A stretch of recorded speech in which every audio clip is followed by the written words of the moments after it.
Сегодня в Якутске стартовал чемпионат Дальневосточного федерального округа по вольной борьбе. Центр спортивной подготовки «Триумф» собрал более 100 сильнейших борцов Дальнего Востока из 11 регионов.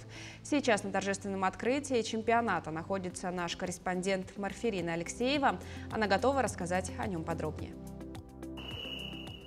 Да, коллеги, приветствую. Ну что ж, Якутию представляют 60 борцов с республики, самые сильные наши именитые борцы.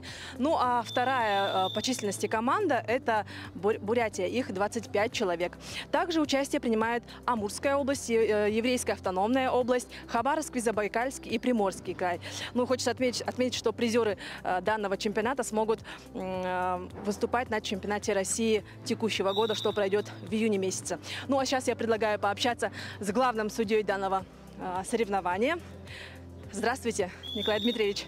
Расскажите, пожалуйста, кто сегодня здесь у нас? Мне кажется, самый такой главный вопрос, да, всех зрителей будет, кто представляет республику, кто в сборной Якутии?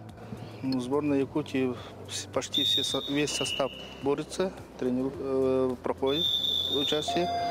А основные лидеры, которые прошлогодние призеры России до 21 года и на чемпионате России 5 место в Новый Гулан Яросад, Виктор, победитель нынешнего года Ергизинского турнира, и Сергей Нюргун, прошлогодний третий призер Ергизинского турнира, проходят сборы, поэтому вот эти 4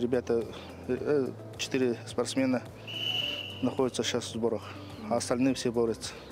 Ну, сейчас мы вам немножко попросим оператора показать как раз-таки бои, а мы немножко дальше пообщаемся о том, скажите, как вы оцениваете соперников? Ну, основным соперником у нас сейчас борется Республика Бурятия и Забайкальский край. А кто в судействе? А в судействе, ну, с Приморской, Амурской области и Бурятии тоже судьи, всероссийские международные категории судей. И наши якутские судьи. Спасибо. Спасибо большое за общение. Чемпионат, несмотря на то, что проводится без зрителей, прямую трансляцию данного чемпионата можно посмотреть на YouTube-канале «Триумфа». Также хотелось бы отметить то, что чемпионат проводится 2 дня.